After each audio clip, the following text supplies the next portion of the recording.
Welcome back to Real-ationship Goals, a podcast all about exploring the realities and complexities of healthy relationships.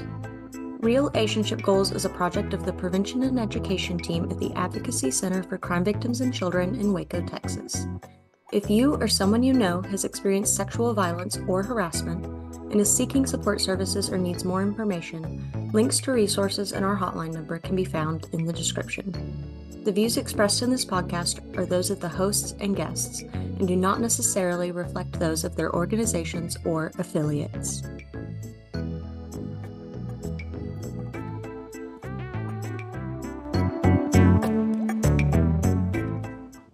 Hi everyone, welcome back to another episode of Real-ationship Goals. We are your hosts. My name is Monica. I use they, she pronouns. My name is Ariana. I use she, her pronouns. My name is Meryl, and I use she, her pronouns.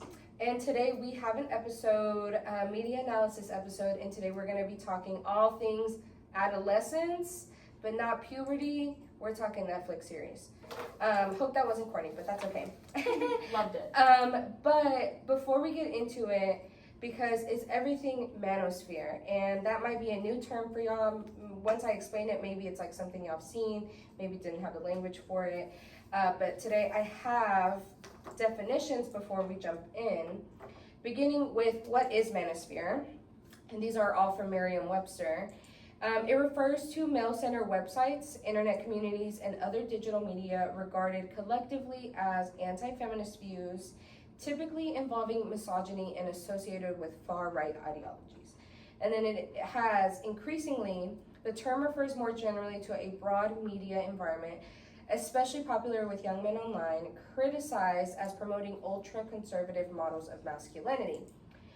And so within that, feminism is mentioned, and so is misogyny, and so I wanted to also expand on that. Not misogyny. Feminism is the belief in the advocacy of the political, economic, and social equality of the sexes expressed, especially through organized activity on behalf of women's rights and interests, whereas misogyny is the hatred of, aversion to, or prejudice against women. And all that is relevant to the Netflix series, which we'll be talking about today, with the first question being, how did the manosphere show up in the show? Specifically with what was going on with Jamie, the main character. Yeah. I feel like it showed up in the show throughout the entire series. I feel like it showed up with Jamie's experience, his dad's experience, and, you know, his dad's experience, maybe not insofar as the internet culture, but just like the toxic masculinity that is in like the ultra-conservative view of masculinity and what it means to be a man. But I would say that the manosphere is like, what is the driving force other than his own mental health issues behind the fact that he ultimately killed somebody? Spoiler. Big spoilers here. I just think the manosphere showed up for Jamie just like through his ideologies about how to engage with young girls and women. Like his thought process is very different and very influenced by the manosphere and how the manosphere impacts, in general, like what people think about women and young girls as a society. Yeah. So, I would even say it impacted how he viewed women, but also himself. Like, excuse me, when I was looking up like definitions of the manosphere and just specific terms in relation to it, that 80-20 thing popped up again, which was mentioned in the series. And the 80-20 is that 80% of women are only attracted to 20% of men. And the thought behind it is that a lot of men will not get will not find ever romantic satisfaction. And then it goes into the even subcultures of like incel, which is like involuntary celibacy, which is the thought of, I was gonna say, I forgot what the men say about themselves, but I think it's like they desire sex and women are the ones who are depriving them of it. And so like there's hatred behind them. Yeah. Of like, how dare you hold that much power when I feel entitled to this, which that might not be the language they use, but that is the idea behind it. Right, because even in the 80-20, they're blaming women. Yeah. They're blaming women for only finding 20% of men attractive, and they're not doing any sort of introspection of why would 80% of women only be attracted to 20% of men. Not even that's not even a valid conclusion. Yeah, I was gonna say, even if that's even accurate. Right, but even in their worldview where this is the case, there is absolutely no thought of how can I better myself to be, seen as a valuable partner. It's all blaming women, it's the women's fault, and they need to get in line. Yeah. It's just so toxic, and it plays into how he views his ultimate victim, but it even plays into how he sees his mom and his sister. Yeah. Like, we see a very shallow view that he has of his mom and his sister. It's like, oh, my sister's clever. Oh, my mom can kind of cook. Can kind of cook, yeah. But then his dad is a fully fleshed out person. Story. Yeah. Well, I wanted to jump into the third episode, which is mainly where Jamie, the main character, is talking to who we believe is the psychologist. Yeah, she's the psychologist. And how that went. I feel like, the whole series is a little intense. I feel like that one's the more intense because that's where we see a lot of Jamie's, honestly, misogynistic behaviors. Yeah. Though he is 13 and tiny, his personality and fueled by his belief that he is bigger than this. Mm-hmm. The dominating presence against the psychologist when they're speaking.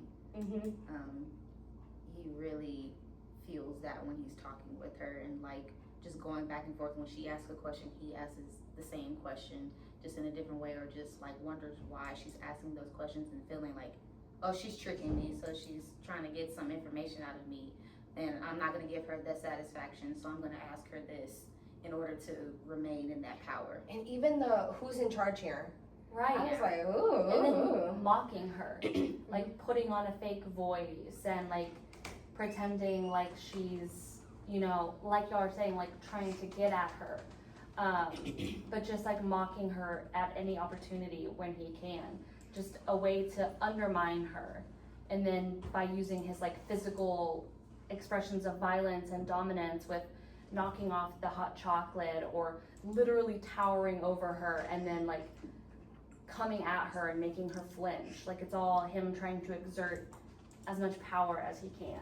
And I think it's kind of interesting where it's almost like he's battling himself. Like, does he want her to feel small, or like honestly him feel bigger than her, or does he want her to feel safe and like him? Because I felt like he was going back and forth with those, like he would blow up and then he'd apologize and be like, please don't leave, do you like me, what did you say about me in your notes? But then it would be like that rooted belief in his hatred in women, and then like trying to make her feel small, and trying to scare her. And he knows at one point that she is obviously shaken up, but she's handling it well, and he's like, boom, or whatever. And she's, scared. And so I just think that's so, I don't even say interesting like in a good way, but it's just like heartbreaking almost. Yeah. It's to me, it's like he's obviously a hurt human being. Like he himself does not know what he wants. Do you want the approval, or do you want her to fear you? Because those cannot coexist. And I don't know if people who are in that realm understand that. So, but yeah. And then also I have in the notes here the nice guy narrative, because in the interview he kept saying like, I could have did this to Katie, but who was the victim and is dead. And he was like, I could have did this to her, but I didn't. I could have touched her, but I didn't. I dated her when everyone thought all these negative things about it. I am the good guy, like every type of thing. And I feel like that is also really closely tied to the manosphere. It for sure is, yeah. Like the whole I think it's so cringy. Not to fuel their thing of like women hate us, but I think it's really cringy when men are like the nice guys never get girlfriends and all these things and yada yada, but it's usually like you're nice for a facade, like just a performance. You're doing it out of benefit. Right, like a real nice guy would have never considered doing, any of it. There you go. Hello. Like, it came from, it's performative because he ended up saying, like, he went to go ask her out to the fair, and she was like, no, I'm not that desperate. And then it resulted into you following her, and then eventually it was revenge. Just like killing her. Yeah. Basically. So it's a performance-based thing because it's like, are you actually a nice guy, or are you just doing it to get some type of result, some type of benefit? Exactly. And what she to said, be validated. And Ariana said, a true nice person would have never thought, oh, I can touch her right now. Exactly. But I resisted. Right. It would have not even been a thought in their mind. Not even mentioning the fact that, well, he wouldn't have been standing over her with a knife to begin with if he was a real nice guy. Yeah. But like, he still genuinely thinks he's a good person, even though he knows he killed her. Yeah. Like, he knows that he got a knife from his friend, followed her, threatened her, and ended her life. And he's still so poisoned by this idea that it's women are against him, that even after he has literally murdered her, he's like, well, at least I didn't touch her. Yeah, you do. Well, that's like a stereotypical thought of like, well, at least I didn't do what societal things normally happen to young women. But it's like, no. At the end of the result is you still ended up doing something very harmful. Right. You ended somebody's life. And I feel like it kind of drives home the idea that a lot of these men think it's just normal. Like, they think it's normal, and they somehow think that they are better than most men because they don't act on those urges. When most men don't act on those urges, and good guys don't have those urges. But this manosphere is so toxic, and it really plays at little boys' insecurities. I was just about to say, like, going back to still finding a way to blame women. Jamie, if I'm remembering correctly, he genuinely thought Katie was bullying him by saying, you're an incel, like, you took red pill content, all these things, when that is what happened. Right, he literally is doing that. But for him to put, I guess, like, her to put, like, a mirror to him, he was like, you're bullying me. Yeah. And now this is justified. Right. All this harm, so. It makes me think of, like, so many times when someone will call someone out for bad behavior, and then they turn it around and get mad at the person. Yeah. And it's like, you're proving my point. Right. It's like, you did something really bad. No, I actually really like that, because I had never even considered the idea that she wasn't even bullying him. She was just calling him out. Yeah. She was literally calling him out for his horrible behavior. Because even in asking her out, he did so knowingly that she was at her lowest point, so he might then have a chance. Like, he was trying to manipulate the situation into getting what he wanted. Yeah. And I was gonna say, I forgot. Do you have any last ideas? I mean, this was a deep show. Yeah. And like, I seriously feel like someone who does not have this like understanding of this culture, like it's genuinely a culture and all the different subcultures in it, they can just watch this and be like, oh man, that's really messed up. Like it's just another case They of see it in isolation. Yeah, and also like it's just another case of, is it knife violence? Is that what people say? Knife crime. Knife crime. It's just that, but it genuinely goes deeper, and it is always that deep. And it also, like, this is an extreme version of the manosphere. Yeah. But it doesn't take away the fact that even her photo being shared by the school is influenced by the toxic masculinity that is in the manosphere. The fact that a young boy would get a picture and then feel like he has a right to disseminate this photo and show everyone at the school, like, even that is like deeply impacted by the manosphere and how we view women.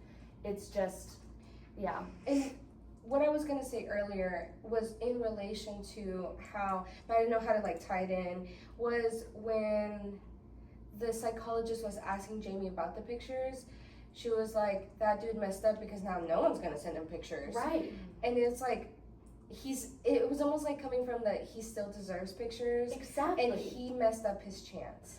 Right. And I don't know, like, it's like these small Entitled. comments. Like, it's like small comments that you might, boys will be boys, or, that's how boys are. Boys are like that during that age, which I will get to when I talk about my relationship goal, because I have like some like real life story cases of, but it's always like, I think you're a good, what you said was a good example of like, this is a really extreme case. Like, this is a Netflix series, but this is happening in real life. Yep. And this did not happen overnight.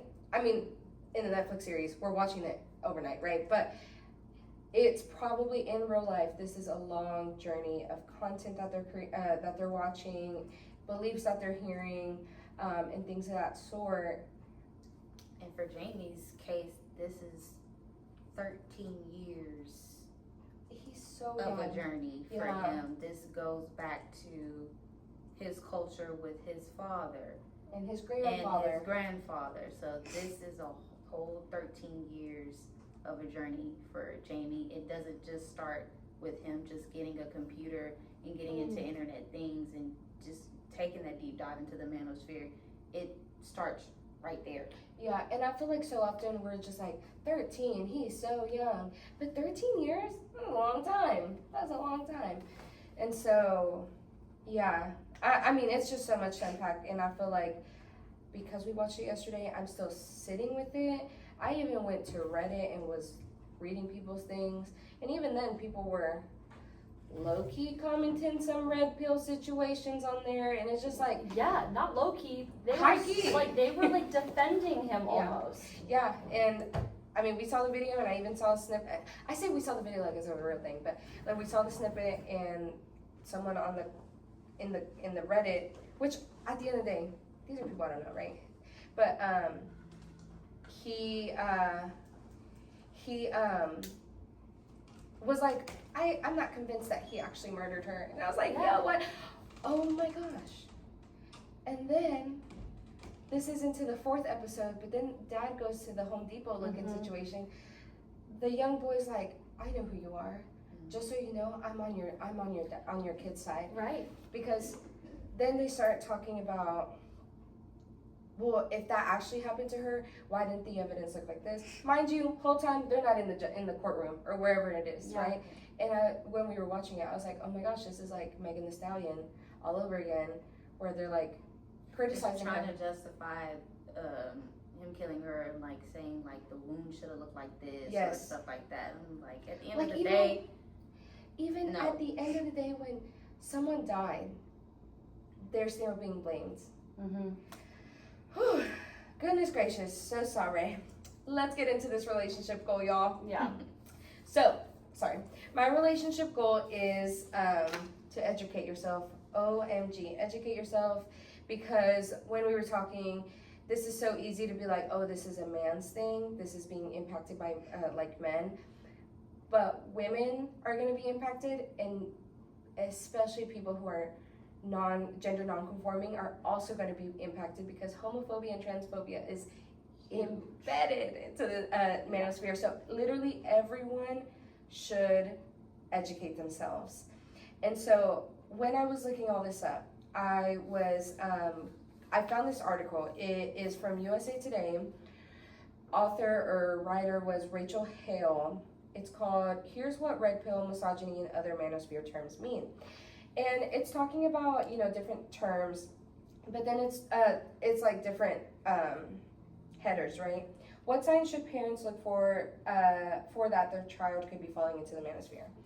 And so it goes on to talk about this like really viral TikTok. It had like over 2.4 million views, and the mom was talking about her son making a really like offhanded comment about women, like and she said, like, we're having a normal conversation, and then he says to me, well, women are gold diggers anyway. And then it says during the conversation she asked him questions, and he eventually showed her the video where he heard similar comments. And so that video goes viral, and then other people who are having similar experiences with their young kid are commenting. Mine said, well, women are supposed to be mothers. Another commented, her 14-year-old suddenly began using the word females instead of women and girls. And so it was talking about that. And then there is this, I want to make sure I get his title right. Okay, he's an author of a book, maybe, The Life Guide for Teens, talking about how parents should really keep an eye out for their teen social media, regardless of gender, genuinely. But here, we're talking about boys, young boys, and talking about how the teenagers are really a time where they're experimenting, different personalities, different behavioral patterns. And so then they go on to talk about, and I'm just reading straight off the article. It says, as a result, teenagers dealing with common physical or romantic insecurities may be curious about a variety of male internet creators, and they unexpectedly really just enter the manosphere through gaming or health spaces if they're consuming the content without a critical eye. Mm-hmm. Okay. And critical eye is so key.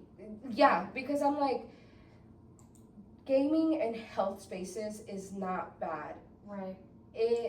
I can understand why people go there. Not only special, like just their interests, but there's also community in there. Yes. Especially for young boys. You know, young boys are in sports. They're playing football. They're playing soccer. They're finding their friends there. Of course, they're gonna want to learn more. Excuse me. It makes me think. Adrian's my spouse, and he is really into Pokemon, and Pokemon can be an absolute cesspool of misogyny and just Pokemon. Oh gosh, oh yes. my gosh, little Pikachu. Because it's young men who are really on the internet. A lot of times they're not, particularly smooth with the ladies. A lot of them, maybe have been nerdy when they were growing up. But Adrian, he was able to look at all these people critically and recognize that what they were saying and doing was harmful. And so he found a group of people who are like the exact opposite of that. But it's really hard. Like, you have to have that critical thinking skill. You genuinely have to have that critical eye. It's not just, I can laugh with these people, so therefore they're my friends and good for me. You really have to think, what are they saying? What are they thinking? What are their ideals? Yeah. It's hard. Which goes into this. So Sorry. No. I feel like this is perfect to this because that questioning. Then the author of this article was talking about how can parents talk about the manosphere to their kids. And it was talking about in the viral TikTok video, I'm assuming the first one that they were mentioning, the mom began her line of questioning by asking her son what women in his life he would consider gold diggers. So who in our lives is a gold digger? And then when he couldn't name one, it says she pivoted to his sourcing and asked her son what he thought about the men in the videos.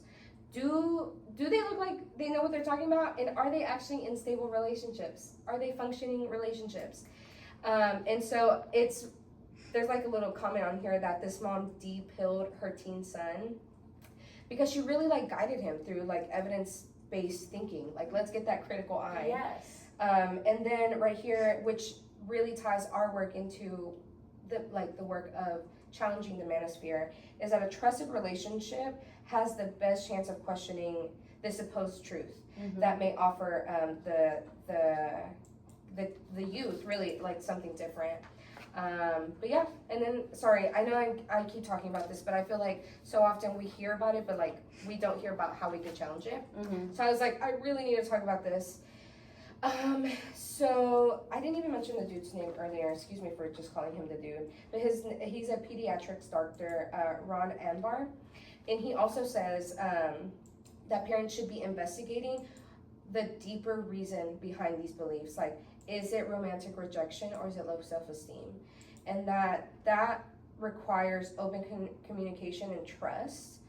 And it says this means listening fully, not cutting them off when they say something you think is appropriate or stupid. You have to listen fully.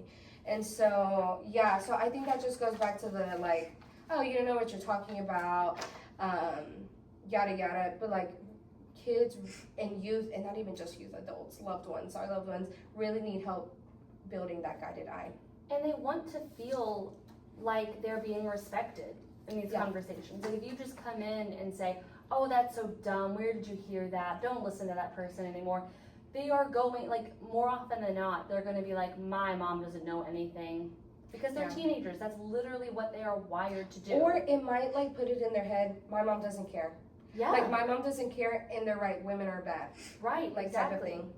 But yeah, recommendation, Mr. So my recommendation is, so we've talked about the manosphere and everything. It's looking into the counter movements as well.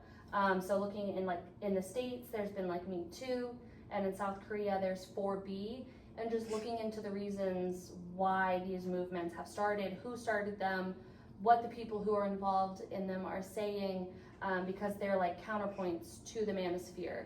And so yeah, that's my recommendation. Yeah, and I was gonna say, like, I feel like these tie in so well, because if you're not ready for the movement, man, just start asking questions. Yeah. As simple as that. But yes, that is all that we have today. Thank y'all again for joining us for another episode. If you are wanting to continue following us, you can follow us at Advocacy Waco on Facebook and Instagram. Mm-hmm. And then if you want more prevention focused content, you can follow us at ACCVC_prevention. But that's everything. Bye y'all.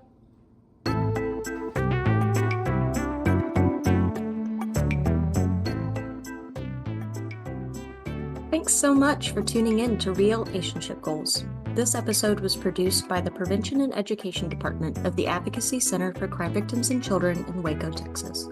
Interested in more content from PNE or the Advocacy Center? You can follow us on Instagram at ACCVC_prevention or on Instagram and Facebook at Advocacy Waco. Be sure to like this episode and follow us wherever you get your podcasts. See you next time. Bye.